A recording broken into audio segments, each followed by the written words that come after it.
I can kind of look at my scars as being like a gatekeeper to my heart. You don't get to know my soul. You don't get to know my heart if you can't look past my scars. And so, thank you.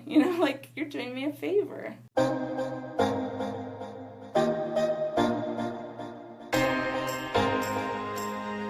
Hello, everyone. Welcome back to episode number 60 of Coming Clean. And if you listened to episode 59, I said that I hadn't recorded in my new podcast studio. Well, today I am here and I have a guest with me. And I'm a little bit nervous to even be in this environment just because it's a new environment for me. And I also told you in episode 59 that I was waiting to come here because we were building a table that wasn't built yet and still isn't built, and that my painting wasn't hanging on the wall. But guess what? I improvised. So we just decided to get started. I feel like if you can just jump in and start and stop procrastinating and stop putting it off, then it's just better to just do it, because otherwise it's like ripping a Band-Aid off and I'm like waiting and waiting till everything's perfect, and guess what? It's not going to be perfect ever. So here we go. We're doing it. All right, so my guest today is Beth. Hi, Beth. Hi. I asked Beth to do this today, by the way. So I messaged her on Facebook. I said, what's your day look like? And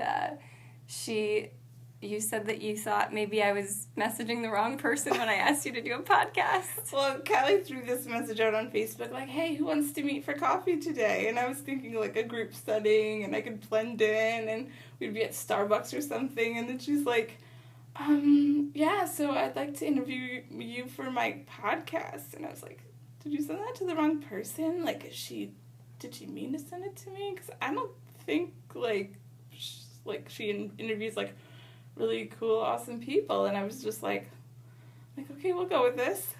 You're a cool, awesome person. So yeah, you're right on. Well, I wanted to have you on for so many reasons. Beth, you came to my women's retreat back in September 1st. Okay, you remember the day. Awesome. I'm like, I have no idea when it was. July? What was it? So that's when I met you. And I feel like our connection has just been like somewhat divine, in the sense that you asked if you could come. Was it the day before the retreat that you signed up? Yeah. So I had one spot left, and you asked me if you could come, and we made it work, and that was amazing. And when you came to the retreat, I remember opening up the door, and you had this beautiful little mum flower plant for me as a gift, and I was just like, oh my God, that is so sweet. So instantly, like, my first impression of you was just like, what a giving heart. Like, you're showing up, you're paying me to come to this retreat, and you bring me a gift. Like, that was so sweet to me. So that was my first impression of you. And then when we got around to, so at the women's retreat, we got to talking about all of our stories. And I asked everybody in the group to go around and share their story, in a sense that I really just said, hey, share with me why you're here. Like, what are you up to, right? What has happened in the last 6 months to a year that caused you to be like, I'm going to sign up for a women's retreat? And we went around in a circle, and everyone's story was moving and compelling and really touched me in some, like, unique, specific way. And I'm sure you can relate. Absolutely. And I also felt like as the circle went around, the stories became a little bit more intense. Yeah. Like, it was like building somehow. And I have goosebumps just thinking and talking about this. Because when we got to you, you had the whole room, whether it was in tears or in shock or having chills like I am right now, you brought perspective to us that I had no clue I was in for that day. I mean, like, you changed me. You really did. And that's why I wanted to share you with anyone who's watching or listening, because you have been through something so horrible, and you had this, like, I didn't sense not an ounce of victimhood in you, and that just blew me away.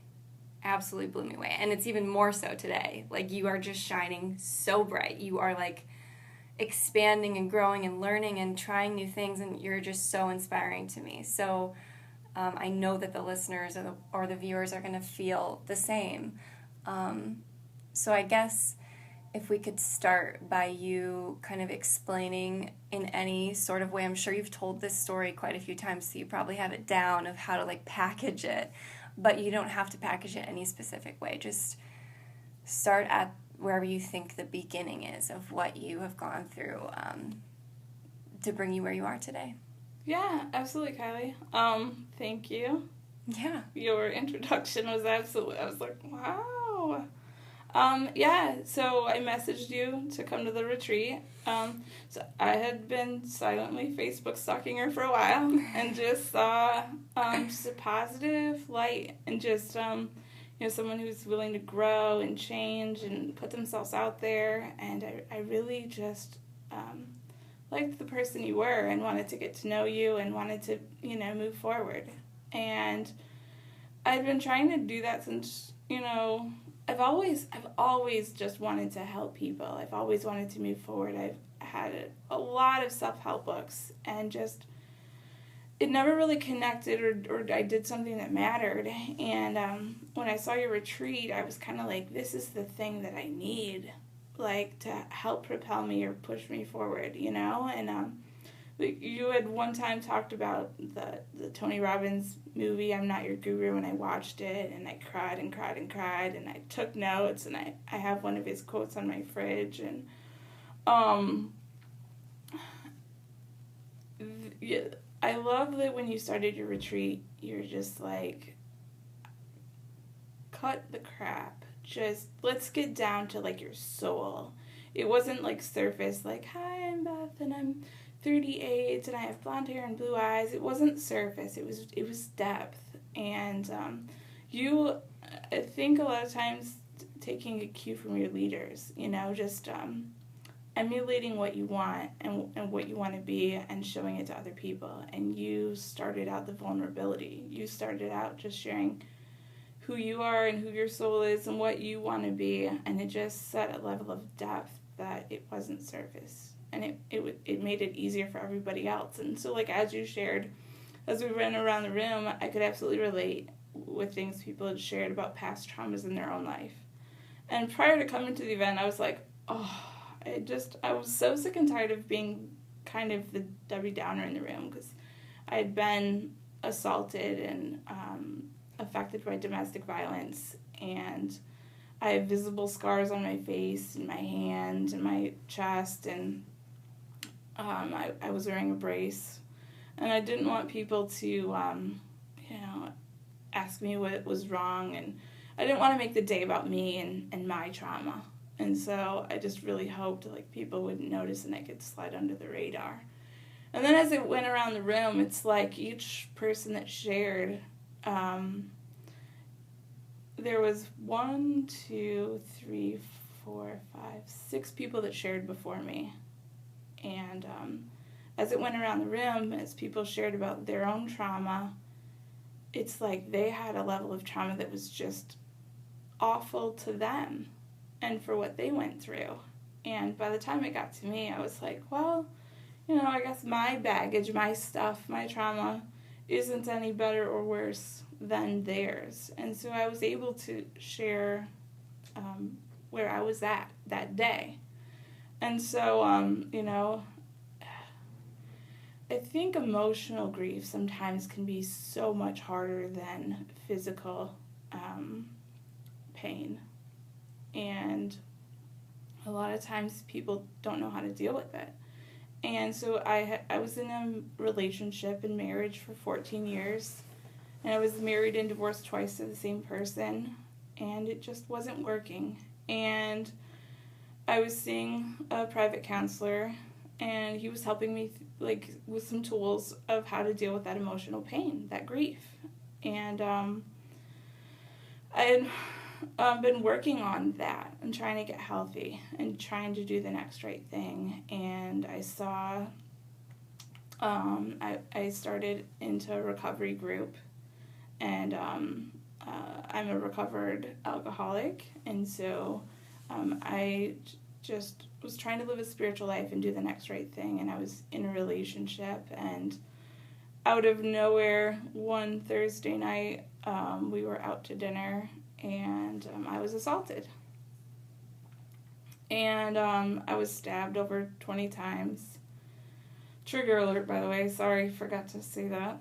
I'll add it to the beginning of the video at least. Yeah. But you don't have to apologize. I think as you continue, like, although maybe people might be triggered by this, there's so much to learn that it's worth being emotionally triggered by, because you can't be physically hurt by hearing what you say. So the value that comes with your story, I think even if you feel emotionally triggered right now as you listen, I really encourage you to continue listening, because there's so much value to be had. So please continue. And I like that you say that, because I've heard you a lot in my mind too. Because, you've opened and shared about your experience with The Bachelor and finding yourself. And I remember early on when I was listening to you that you talked a lot about sitting with yourself and sitting with your feelings and sitting in the uncomfortable stuff, because I always ran from that. Life started to get icky, and I found a way to cope with it, whether it was drugs, whether it was alcohol, whether it was food, whether it was movies, whether it was entertainment, Facebook, whatever. And I never wanted to sit with that.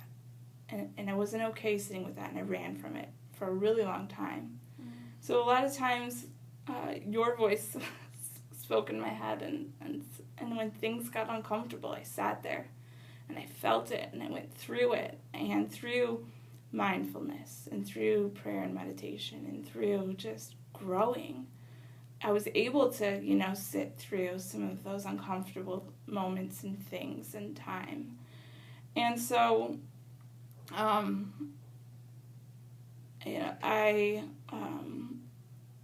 was assaulted, and I was stabbed over 20 times. I lost 4 pints of blood. The trauma team at Swedish American, basically told my family I'm not going to make it. And they were talking about having to amputate my arm. They couldn't find a pulse, and it was very faint. And I absolutely now know that I was saved for a purpose. And I wake up every day trying to bring meaning to my life and the people around me and do the next right thing. And, I shouldn't be here today. And there are so many people that go through domestic violence and or something tragic that shouldn't be here that are. And even if you haven't, there's a purpose that you're here. And I've learned that I don't have to understand it. I don't have to know it. It doesn't have to be clear in order for me to try to find out what it is. And through going through that traumatic experience, I've found out and realized that there are so many people around me that have been so supportive, that love and care about me, that I didn't even know existed. And I think that's just building a community, building a tribe of people around you that love you and support you and care about you and have the same like-minded thing, because, I had to go through physical therapy, and I had to, learn how to use my hand all over again, and it was really traumatic, but I have so much compassion for other people, and I don't have judgment. People that are different than me or have a disability or look different or are different. I just have so much love and tolerance for them now on the other side of this that I never would have. And I completely look at life differently today because of it. Wow. You're incredible. You just are. I can learn so much from you. I mean, just sitting here, I'm like, first of all, you were showing me your scars on your hand. And when you were at the retreat, I saw your scars because you showed us, but there was no real, I don't know, I guess maybe we didn't take the time, right, to focus in, to actually, touch your scars and to see them on your hand and to see how it's affecting your ability to use your right hand. I mean, I look down at my hands and all of a sudden they're, magical. Yeah. But why can't I just notice that all the time? Right. Absolutely. Well, so I type at a keyboard for a living. That's what I do. I work in customer service. And it's like prior to this experience, like, why didn't I exactly think my hands were magical? I mean, they were perfect. They were absolutely perfect, not a thing wrong with them. And now it's like, it's almost like, I love you. What a gift, you know, they are. Because, like, my niece was born without a right hand. She has a palm, but no actual fingers. And just the way my sisters raised her, like, she's a warrior. Just her attitude and outlook on life is just beautiful. And it's like, I didn't have to go through something traumatic. I shouldn't have had to gone through something traumatic to be blessed with 10 fingers and 10 toes, and they work perfectly. But now, just what a blessing my hand is, and to be able to still have it. And, you know, the surgeons, they went through an 8-hour surgery to save my hand. They were talking about amputating it. And so, you know, the gift of being able to open and close my hand and to use it today with any amount of ability is just phenomenal. Mm-hmm. And I had two perfect hands. Mm-hmm. And I didn't appreciate them. I didn't think of them as a gift. Mm-hmm. And there's nothing, like, we can't feel bad about that, right? Like, we have so many things to focus on in our life. But if anyone's listening to this right now, like, and myself included, it's an opportunity to be like, oh, okay, let me take a moment and, like, literally look down at my hands and be like, holy shit, and do what you just did and kiss them. Like, thank you. And also knowing that everything is finite. Like, we don't know when something is going to happen to where we will be so grateful for what we do have, whether it's a person in our life or our abilities. And then, you know, just being a human. Like, even if you don't lose anyone or anything and nothing traumatic happens, you're going to age. And we start to lose abilities and we start to lose our looks. And I think that's something really interesting for us to be talking about, too, is that I want to know, you talked about when you first walked in here today about, like, being in the dating scene and using online dating and then thinking about, like, wearing makeup, you know, and talk to me about how it's been for you, aside from your abilities, but, like, looking at yourself in the mirror, your face, like, how have you gone through, like, what's the process been as far as, like, accepting, trying to cover it up, and then what you kind of started to allude to, which is, like, it's like the filter to put people through. So talk about that. Absolutely. So you have a couple podcasts about The Bachelor and about you wearing makeup in your hair and being obsessed with your looks and everything else, and it's like, I mean, ideally, don't we just want to find a guy that loves us with a ponytail and sweatpants and no makeup on? And we joke about that, right? And there's memes out there, and it's like just loving ourselves for who we are. And you hear that, and it's like, and prior to this, like, self-discovery, prior to working on my growth, it's like you hear the phrase, well, just love yourself. And it's like, what does that mean? You know? Is there a book? Are there steps? Like, how do you do that? Mm-hmm. And so I think it's a process. It's a really long process. And so you've gone through it. I mean, you know. Still am. Yeah, it's a journey. Yeah. You know? And it's learning how to love yourself, and it's being able to look in the mirror and tell yourself that it's okay and that you're beautiful and that, you know, your outward appearance doesn't matter. And you know, I think, again, that part of that comes from the judgment, you know, people looking at me and wondering what happened and just being okay with who I am on the inside. That really changed my perspective on if people are okay with the outside of me. Because, like you said, we're going to age. And my skin is going to get wrinkly and I'm going to get old. And I think it really came from working on the inside of who I am that helped me become okay with who I am on the outside.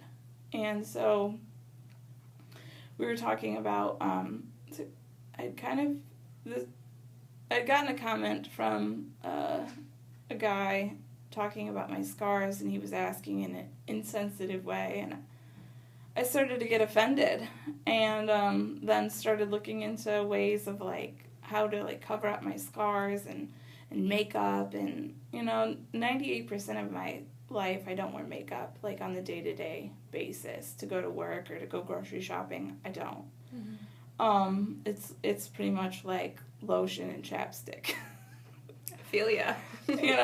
And I find myself like I have a Christmas party tonight, and I'm probably gonna wear makeup to that, and I've got another first date tomorrow, and I'm gonna wear makeup to that. But like wearing it on the rare occasion, for a special event or thing, rather than a day-to-day basis to cover up my scars, because I'm okay with them. I feel like it reminds me of like masks in the doctor's office. Have you ever went to the doctor's office and seen people in those masks and that are covering their face? Oh, like so they don't get sick or something? Yeah. It's actually the exact opposite.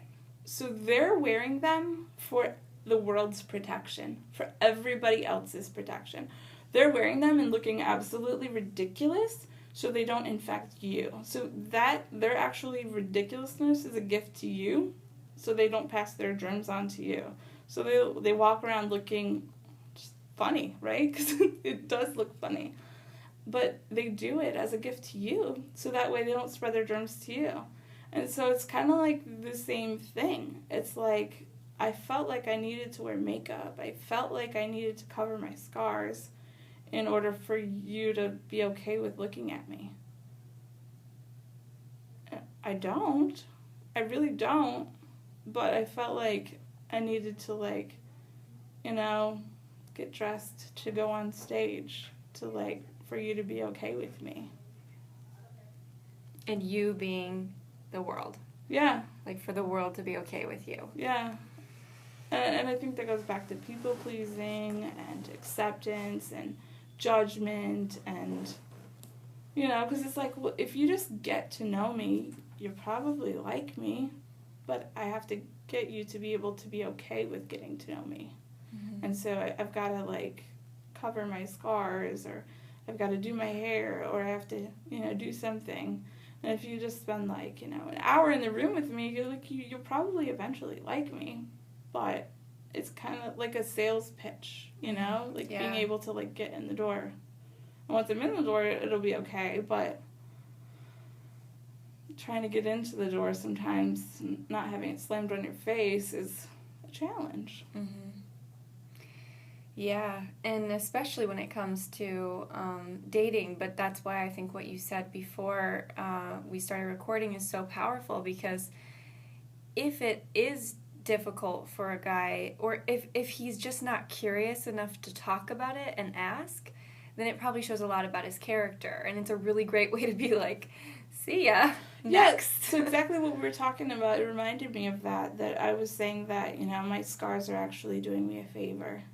If somebody asks about that and it deters them from getting to know me and wanting a relationship with me, then they're not meant to be in my life, because I want to get to know them, their soul, their personality, who they are as a person, not like their outside shell as a body. And it's like, I can kind of look at my scars as being like a gatekeeper to my heart. Like, you don't get to know my soul, you don't get to know my heart if you can't look past my scars. And so I was like, thank you, like, you're doing me a favor, like, I don't have to get my heart broken. I don't have to put my heart and soul out there and be super vulnerable if you're not going to cherish and respect that.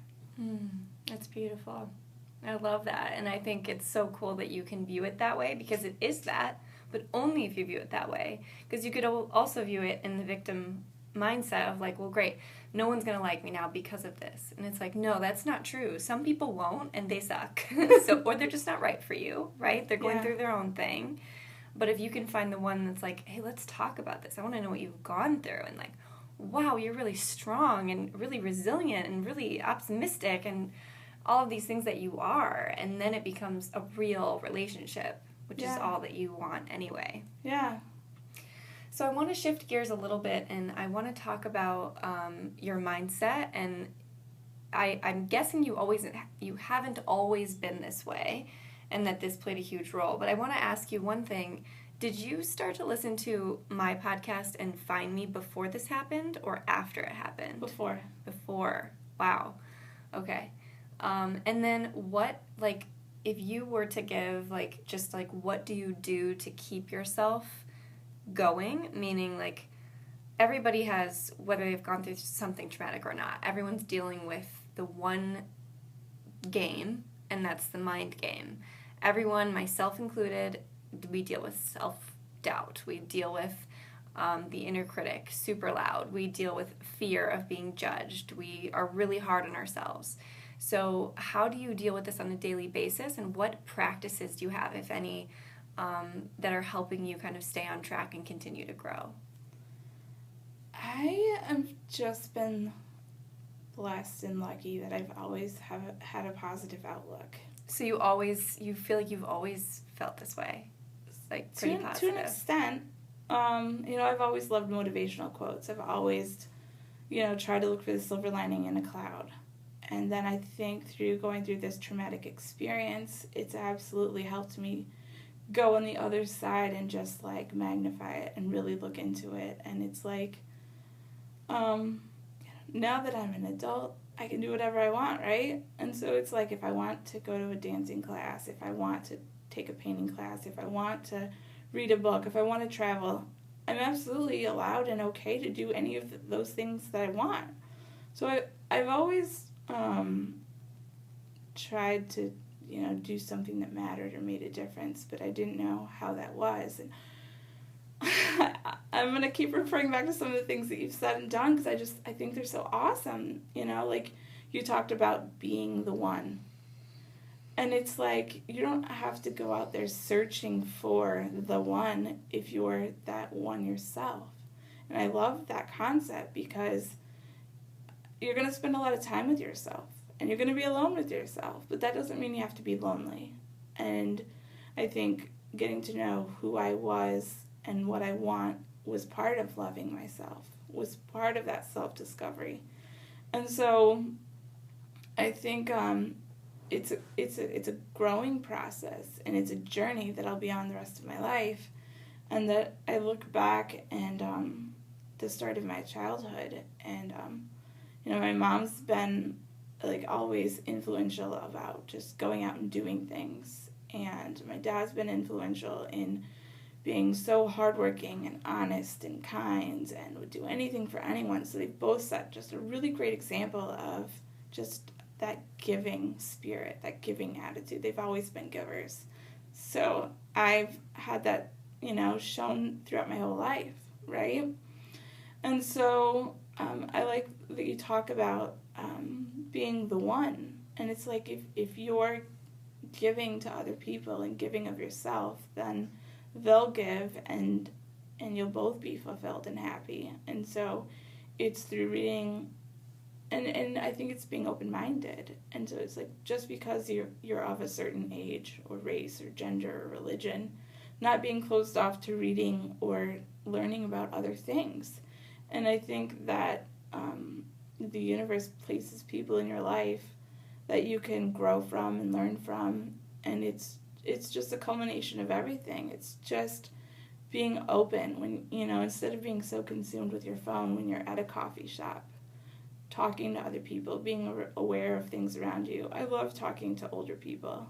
Just that generation, like my grandma's 82, she'll be 83 this month, and just listening to their stories about the era they grew up in, and just the wisdom that they have. And it's like, I for so long was stubborn and hard-headed and thought I knew what I knew. And it's like, if I would have just listened to some other people about, like, experiences that they had, and then I wouldn't have had to go through so much heartache and pain and tough things. But I just wanted to learn it on my own, because I have an obsession with myself. As we all do as humans. And so just being able to be open-minded, and learn and grow from other people through podcasts, through social media, through books, through just life. Just finding something or someone you can relate to that speaks to your soul. Mm-hmm. Yeah. I love that. And I love that we've connected. I truly, like, just sitting here, I'm, like, in awe of you. You're amazing. I really want to, and we can wrap things up here in a few minutes, but I just want to talk to you about, like, you said that you were starting to meditate and just trying to, like, maybe trust what's going on and getting quiet and sitting with yourself. So what's the value in that for you, and how do you get yourself to do that? Because I know the value of meditation because I've gone with it, I've gone without it. I find it really hard to do. It's like the most difficult thing for most of us to do.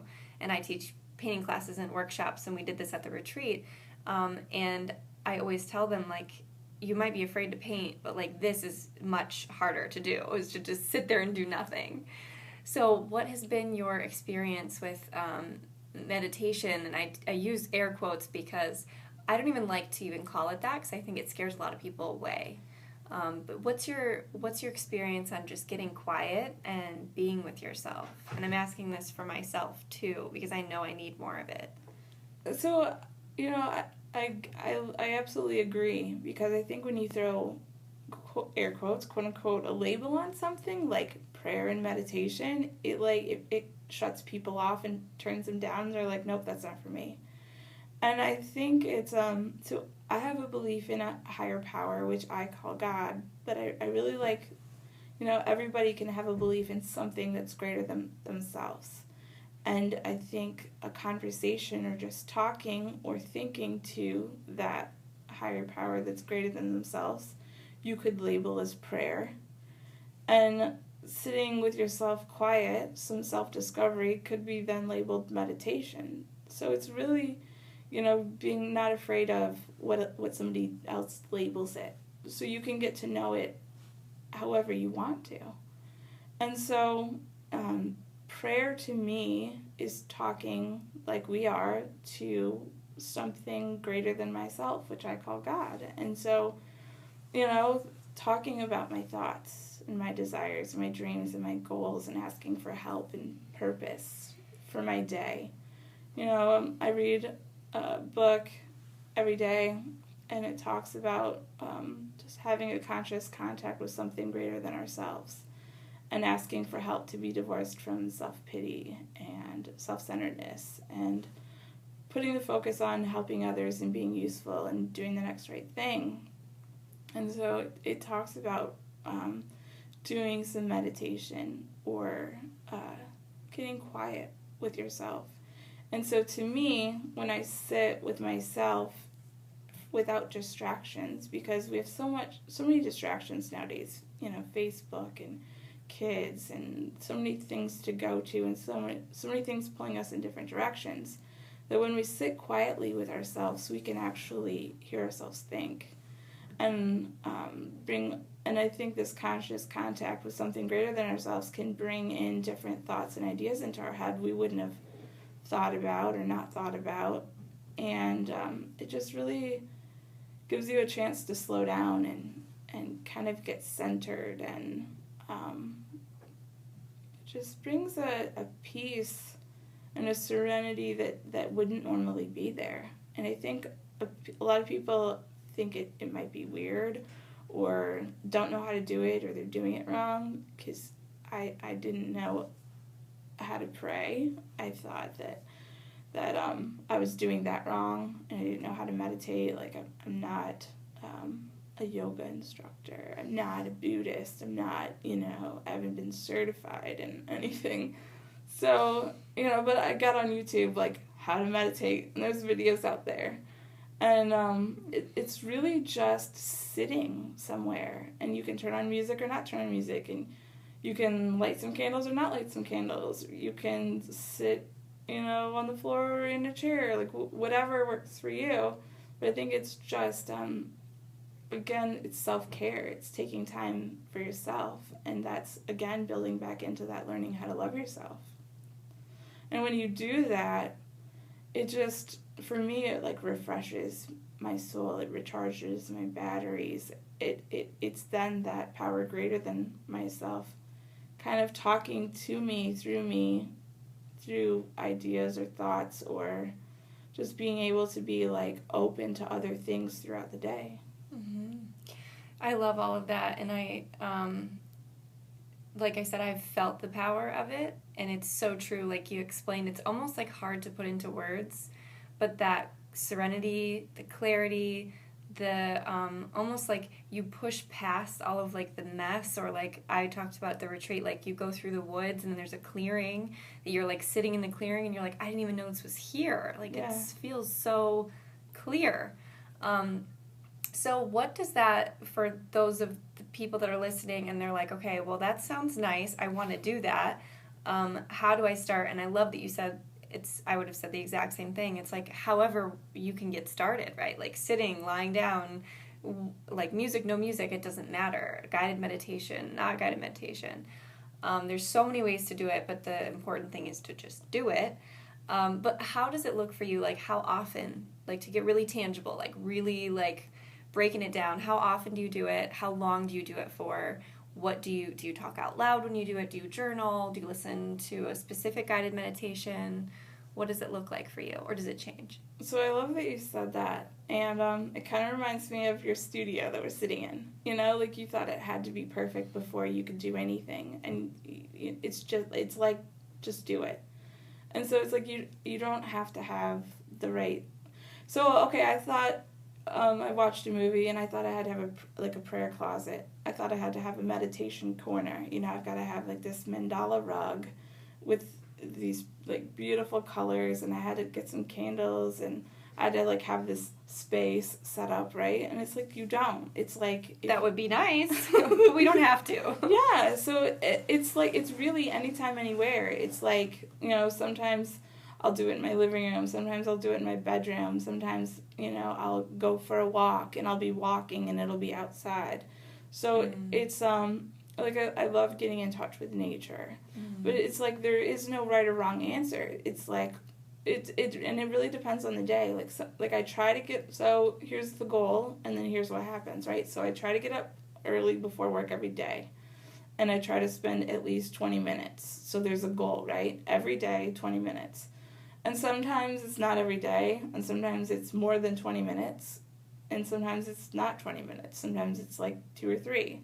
Or sometimes it's like 20 minutes on my way to work. So my phone connects to my car, and so maybe I'll do a podcast in my car instead of listening to the radio. Or maybe I'll have some meditation music on, or, you know, something inspirational, motivational music. So it looks different every day. And it depends on the kind of like just what you're like, listen to yourself. It's what your soul needs. So some days like we get up and we're maybe feeling a little bit more emotional and we need something else. And some days are great and just a few minutes of reading a book or listening to a podcast or music or just sitting there quietly is fine, and other days you need more. So it's just really being able to listen to what you need and being able to, it's like having a toolbox and finding the right tool, right? So you wouldn't use a hammer to screw in something, and you wouldn't use a screwdriver to hammer in a nail. So it's like having a toolbox of different things available and finding what works and what doesn't. And if something doesn't work, throw it away. And if something does work, and I think when you surround yourself with like-minded people, then they suggest something and you suggest something, and then you have all of these tools, and then you can, like I love, like you said, before you get out of bed, find a song that just speaks to you. Mm-hmm. And so like there's a song by Meghan Trainor, and I think it's Me Too, or I forget the name of it. And anyways, it's just fun, and it builds self-worth. And some mornings waking up and just listening to that song and rocking out to karaoke and singing her song at the top of my lungs because my son's already left for school in an empty house is just a great way to start the day. And it's like, I got this. Yeah. And other days you need something different. Right. But I love that, like, building yourself up. Like, being your own coach sometimes. And using those tools, like you said. I mean, because I can relate to that. Everything you listed are tools that are in my toolbox as well. And it's so true. I mean, depending on even, like, my hormone cycle, like, sometimes I need, really, like, I need Tony. I need Tony Robbins in my ear right now, Yes. like all day long. Otherwise, I'm just going to break down in tears because I'm so weak right now. Yeah. And then other days, I'm like, you know what? I feel pretty good, and I just want to just stretch, and I want to turn on some class. Last night, I was listening to classical music and cooking, and I thought to myself, like, this wouldn't work for me another day. Like, other days I would be like, why am I listening to classical music? Like, speed things up, you know? Yeah. Yeah. But it definitely changes from day to day, from moment to moment, and part of the month to different part of the month. So I appreciate you saying all of that, because I think people often, myself included, think that there's like a routine we have to get into, and then the moment we stop doing that, we think we've fallen off, or we think we've failed, and so we stop altogether. It's like, no. You're just experimenting, and you're trying to find what works for you, and that might change, and that's okay. Yeah, absolutely. And that's what growth is. It's, finding things that work and adapting and learning, and you're still growing and changing, and it's like there is no answer. It's like you get in a relationship, and at the beginning of your relationship, your significant other asks you a question. What do you like to do for fun? And you say, I like movies, and I like, going out to dinner, and you have like 3 set answers, right? And then a few months into that relationship, or a few years into that relationship, then, those answers have changed. And he's like, no, but when we got together, you said this is what you like to do. Mm-hmm. And it's like, you're not committed to any answer ever. It can always change and evolve and grow, and it should. And so I think that in finding yourself, in loving yourself, in meditation, in prayer, in growth, in this journey we call life, it should evolve, it should change, it should grow, and it should be different. And so what worked for us last week, last month, isn't going to work for us because our life changes. People come in and people go out, and whether we're mothers or daughters or wives or girlfriends or whatever the case may be, it's going to change. And so I think it's when you surround yourself with that community, that tribe, that you can share those experiences and find different things that work and just evolve and grow together. Mm-hmm. Yeah, I totally agree.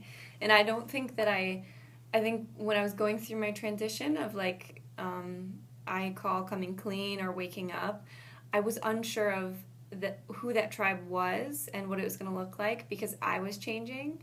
And so that kind of started to change too. And I don't have like a huge group of friends, and I think many of us don't have a huge group. It's more about finding those people that are really what your soul needs right now in your life, in this season of your life. And they might be temporary. Even if they're amazing, they might be temporary. Whether that's a boyfriend or it's a girlfriend, or a family member. It's like we all are co-creating the reality together, so you can provide something to them at this time. And that's why, like, for myself, if I have friends that don't reach out to me anymore, I don't feel offended. I don't feel sad. I don't feel like they are mad at me. I just feel like, okay, everything is exactly as it should be. It just is. And that's why it's like, you said to just talk to anyone, like whether you're at a coffee shop or the internet is amazing that we can connect with people whenever and however. But being open to that, like being open to, and this book right here, the Surrender Experiment, talked about trusting that the universe was going to put exactly who you needed in your life exactly when you need them. So not to like cling on to things and not hold so tightly to our attachments to each other, which is obviously so hard. I mean, my boyfriend leaves for a wrestling tournament, and I'm like, but how long will you be gone? I'm like, I'm gonna miss you. And that's like a few hours. So I'm very aware of the attachments we have to people, to our abilities, right? And like the aging thing is so hard. I even notice it myself. I'm only 28, and I'm like, my body's changing. Like, I didn't even have children yet, and my body's just changing. It's just doing what it wants to. And it's going to be a journey of trying to constantly and continuously let go. Absolutely. And, that's something I try every day, too, is surrender. And it's like, I don't know what the day holds for me. And I've tried purposefully to say yes to whatever the universe puts in my life that's on a good path. Hence this podcast. Yeah. I had a momentary freak out. I'm like, she doesn't mean me. Like, I just want to meet for coffee and see her beautiful face. Oh. And it's like, just, just being open. Yeah. And so many people come in and out of our lives. And I think, again, that judgment or that attachment comes from, I should have a lifelong college friend or somebody that I knew from high school, or have a best friend of 12, 20, 30 years, or, some ideal, like I should have 12 friends that come over for a girls' night, and it's like all these concepts, are they even ours? Is it a preconceived notion that I see somebody else that has a group of 12 friends, so I need to have 12 friends? But it's like when you sit down and you look at it and you look at the inside in your soul, is that what makes you happy? Is that truly satisfying? Like, you could have 12 people in a room, but I'd rather have a soulful connection with one person than a meaningless connection with 12 people. And so I think when, and not being attached to those things, letting go and surrendering. And I play that song a lot that you played at the end of your retreat from Birdie, Let It Go. Yeah. And it speaks to, like, everybody, no matter what period of time they're in their life, because, I wasn't, not me personally, but it's like I wasn't the best grocery shopper this morning, or I wasn't the best mom this morning, or I wasn't the best girlfriend this morning, or I could have, should have, would have done this situation differently. I didn't get up and cook my son breakfast, he just had cereal. And I think we hold ourselves to these standards that we think we should be, and when we're not, we hold on to that and thinking we're not enough. Mm-hmm. And so I think surrendering all of those thoughts, it's kind of like as you go throughout the day meditation, just letting it go and just being who you are and just being present and being mindful and being in the moment and living just in that moment of, I am enough, I am okay, this is who I am, this is where I'm supposed to be.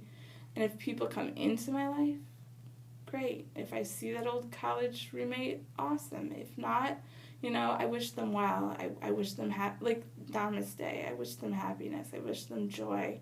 I wish them all of the great things in the world. And, if I run into them and we reconnect, amazing. But if I see them and they're busy and we don't, I'm not going to be mad at them. I'm not going to wish them bad things, because I just believe that just being love and giving love is just the most important thing. And just, it's that spirituality and that connection and that loving yourself and just being okay with where you're at and what you're doing and having self-compassion and self-love, then is just mind-blowing. Mm-hmm. It is.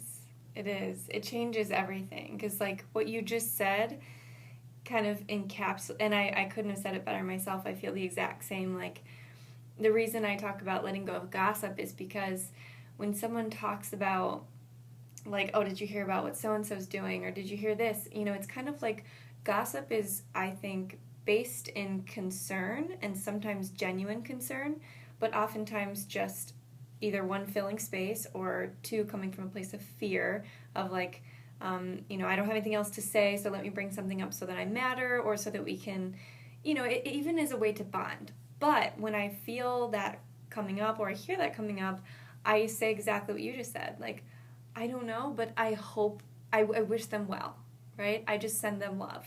And I wholeheartedly mean that, because whether we're talking about if someone's getting a divorce, or if someone is pregnant or not, or somebody's, dating so-and-so, or is moving somewhere we don't think they should, or I don't even know, I'm making these things up. But it's like, I hope they're happy. Like, yeah. Period.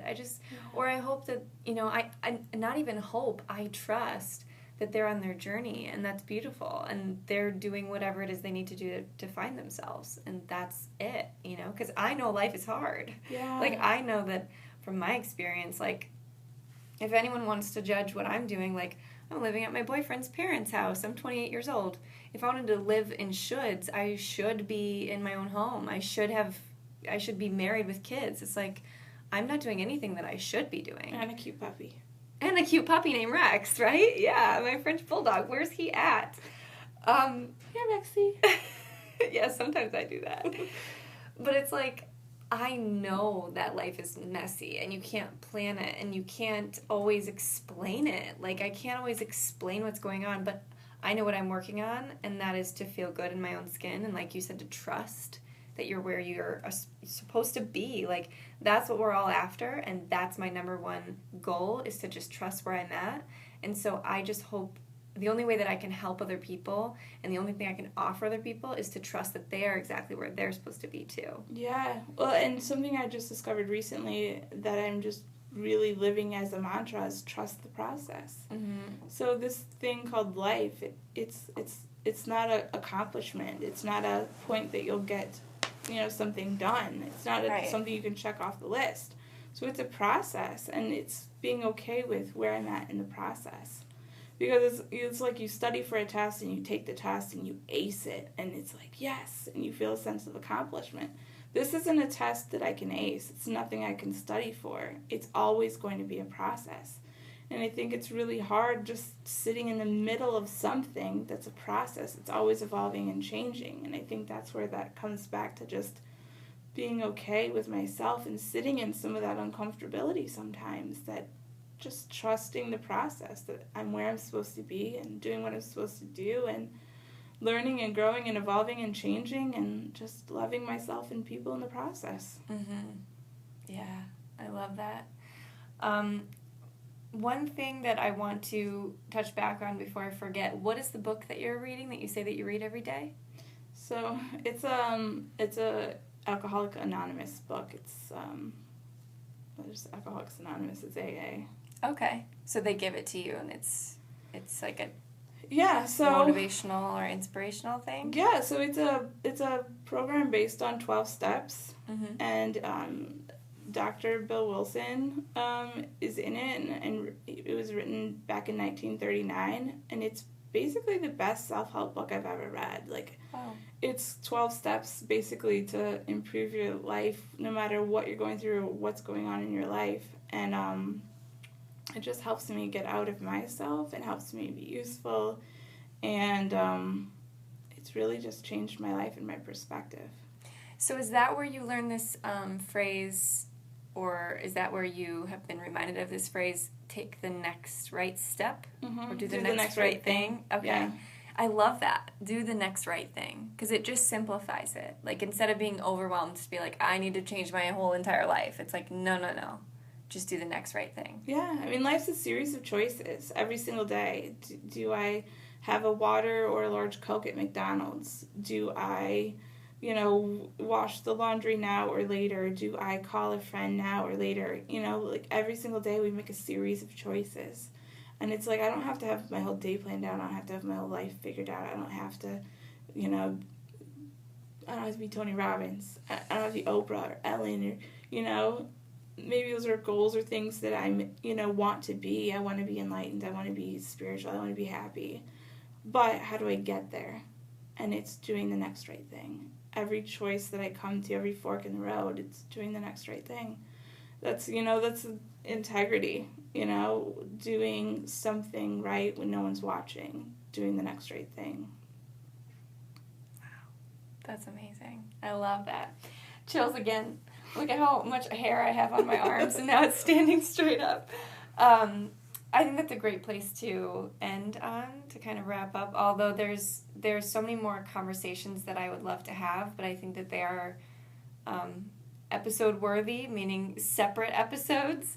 So maybe we can come back to do a second episode sometime. Yeah, absolutely. That would be awesome. And lastly, I just want to ask you a couple questions. One, if someone wanted to connect with you, whether it's someone who has gone through domestic violence or someone who's just having a hard time and they're really inspired by you, is there a way that you would like for people to connect with you? And I can link it in the description of the show. Yeah, I mean, so absolutely. If anybody is going through addiction or AA or recovery or domestic violence or a teenage son that's 17, parenting, or just anything in life. You know, it's absolutely reach out to me. I'm more than happy to help and talk about it and answer questions or, you know, I'm always on Facebook, so Facebook Messenger. I can give you my contact information, email, text, whatever.